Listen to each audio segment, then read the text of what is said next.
This video is going to change the way you see mindset. So stay tuned because we're getting started right now. And while the intro is playing, put in the chat what you think mindset really is.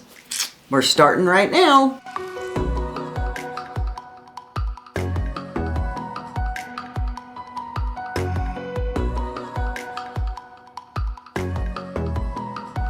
Hey y'all, I'm Debbie Dobbins. I am the Queen of Magic.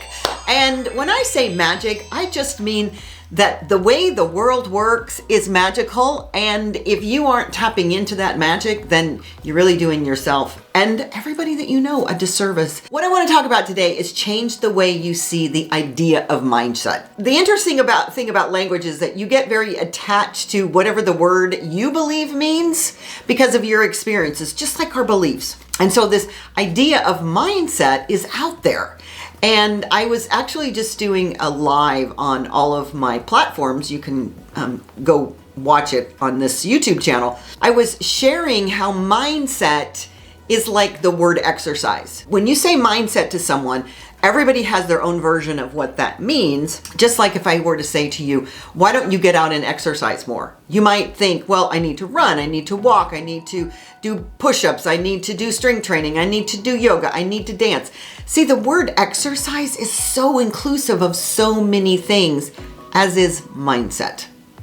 And I shared on this live that I have a very large 30,000 member group that the purpose of that group to be community, number one is to be positive. Number two is to be community. And people often accuse me in a negative way of being Pollyanna or rainbows and unicorns and how unrealistic that is. And you can't see the world through those rose-colored glasses all the time. And frankly, that's not the truth. And science has proven that having a positive mindset makes you a happier, loving, joyful human being. And I digress for a second. So here's the thing that I want to share about mindset is that everyone has one. That's number one. Everyone has a mindset. Number two, your mindset is influenced by all of your experiences in life and more importantly, by your primary experiences in life. So because I'm not an artist, I thought this was super fun, my little drawing. This is your brain. This isn't your brain on drugs. This is your brain on thoughts. Thoughts. Literally, I need to do a better example of your brain. These little stars, if you will, represent this hardwired, encoded thought patterns that you have over and over and over. Your mindset comes from here, right? It comes from here. But here's the really fascinating thing to know and to understand is that your mindset is developed literally between age 1 and 7. And then all of that time after 7, all this little thing here, this little brain right here is trying to do is reinforce everything that got downloaded there. You actually created an app right here in your brain. And then it goes out and it performs according to the input that you gave it between age 1 and 7. I'm going to do another video on why it downloaded between age 1 and 7, but trust me, it's scientifically evidenced now that all of these things got implanted. Now, here's the really fascinating part, is that this brain is attached, to this body that we have. And every single time you have a thought up here, it creates a chemical reaction in your body. Right? So let's just use an example. Let's say that when you're 7, you get into an accident, a motorcycle accident, right? Your parents are driving you on a motorcycle accident. And so that fear, that pain, all of those chemicals, because this body is designed to respond to fear in all kinds of ways. And we'll talk about how we respond to it now and we're in constant stress. But the fact is that you respond to it then. And so this rush of chemicals goes into this beautiful thing called your body. Well, guess what? It goes in there and now it's processed as a response. so that your brain said, oh my God, motorcycles, in this particular case, motorcycles dangerous. Every time you see a motorcycle for the rest of your life, your brain has a response. It sends a chemical signal to the rest of your body, and literally you're like this. So if you were to then all of a sudden, and that's why PTSD is such a challenging mental health conversation, is because most people don't understand is that you have to get at the body level before you can get at the mind level. Because what happens is the body then now is controlling the responses that are going on up here. So that's a very traumatic experience. But let's just say you're little, right? You're 6 or 7 years old. Your dad is coming home every day and lifting you up and jostling you around, and you're having a really great time. And then one day, dad comes home. You're all excited about it. Dad comes home. Dad goes right past you into another room, and then your parents start fighting. We don't have the ability as children to decipher what actually happened. And actually, we're very egocentric during that period of time. So we see experiences and we directly relate them to ourselves. So then you could have taken a download that says, oh my gosh, I'm not good enough. Whatever that looks like, because dad doesn't love me anymore. And then you build a story around that.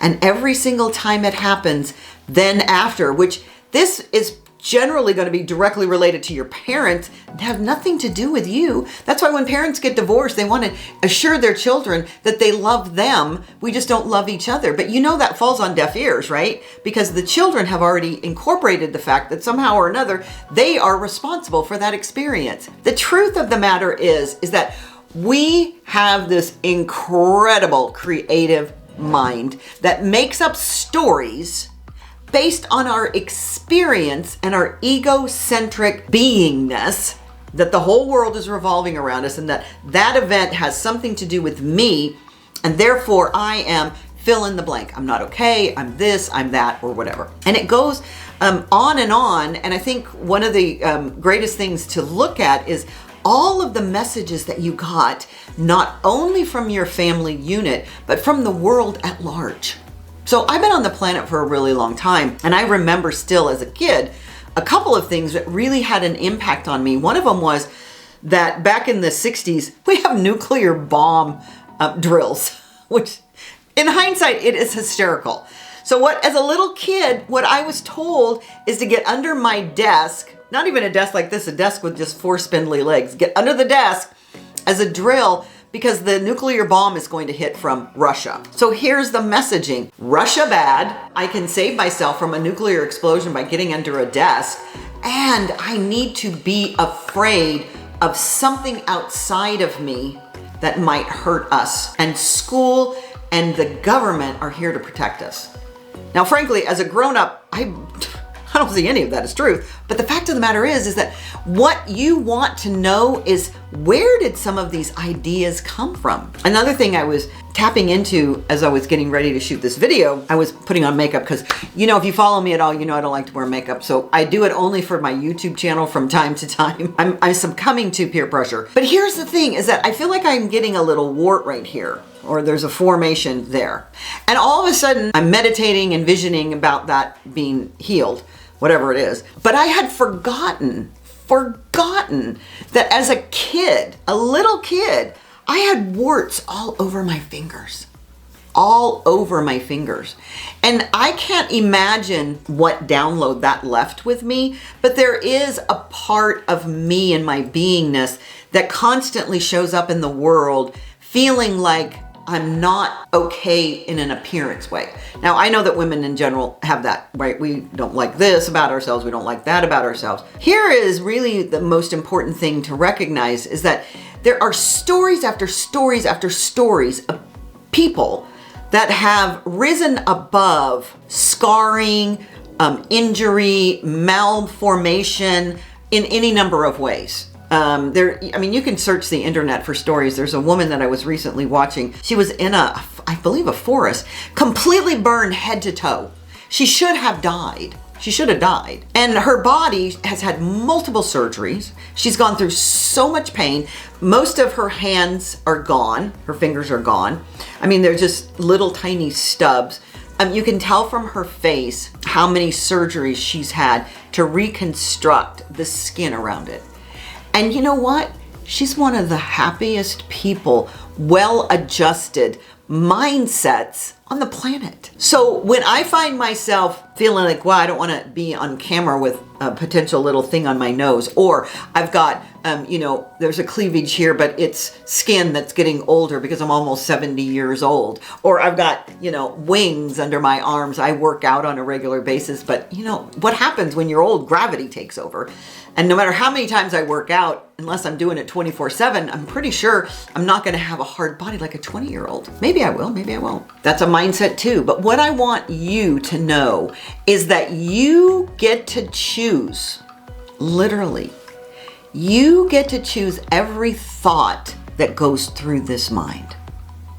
And mindset is about how you want to think every single day. The problem is, and I want to go back to this for one quick second. Here's your mind, right? And that 95% of every thought that you ever have is on autopilot. That's what I'm talking about, the mindset. We keep talking about it as if it's one big inclusive thing. 95% of your thoughts that go through your head that direct how you behave and show up and feel and think in the world is on autopilot. And it comes from, oh, crazy, those 7 years when you were getting implanted, right? And all you've done is reinforce by looking to fill your file folder full of evidence that everything I learned or got downloaded here between age 1 and 7 is accurate. So take me, for example. I'm almost 70. Now, if I hadn't been paying attention all of these years, knowing that my mindset, change your thinking, change your life, was something that I learned through Centers for Spiritual Living, Ernest Holmes, which is one of the first places I went, oh my gosh.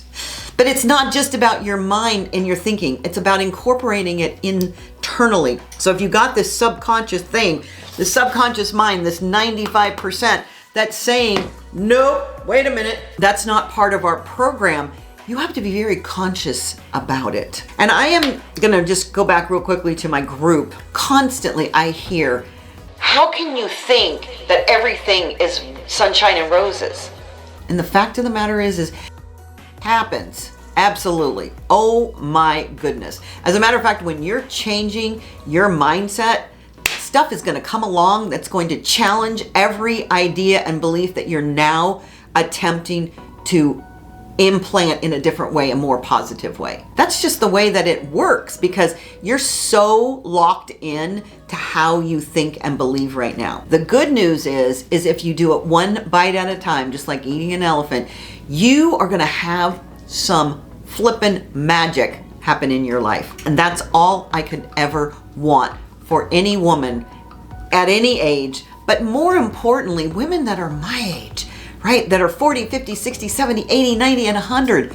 Because we have got the wisdom to see in hindsight that all of that truth of mindset is available at your fingertips. Here is the other thing, is that there are people out there, women and men, that are stuck in a state of mind of what I call victimhood. That somehow or another, all this is happening to me. I promise you, and science is proving it over and over and over, life is happening through you. Through you, through these thoughts, through these emotions, through these chemicals that we've got now coursing around in our body that we've created, right, to be a pattern over and over and over and over. One thing I can share with you to change the way you see mindset is the first step is to begin to become aware and notice what your thoughts are. You have patterns. Everyone has them. You aren't special because you think you don't. You do. You have patterns, you have stories, you have things that you tell yourself that are not true. None of it. It's all imagination. So what would you like to imagine instead? We can't imagine instead until we begin to see what it is that we say we don't want. So I don't want to be broke. I don't want to be in a bad relationship. I don't want my kids to fight, right? We say all of these things. And what we do is when we say that, we reinforce it because we're focusing. Where your focus goes, energy follows. So what do you want instead? But beginning to look at your voice, your thoughts, your perpetual, consistent pattern thoughts is the very first step in changing how you see mindset. And in the wise words of Henry Ford, if you think you can do a thing or you think you can't do a thing, boom, you're right. Because here's the thing, is that no matter what it is, if you think it, if you believe it, it happens for you. So stay tuned for more magical tips. And if you want to get some free downloads, click the link in the body below, and there's all kinds of freebies out there and available. Be magical. Bye-bye.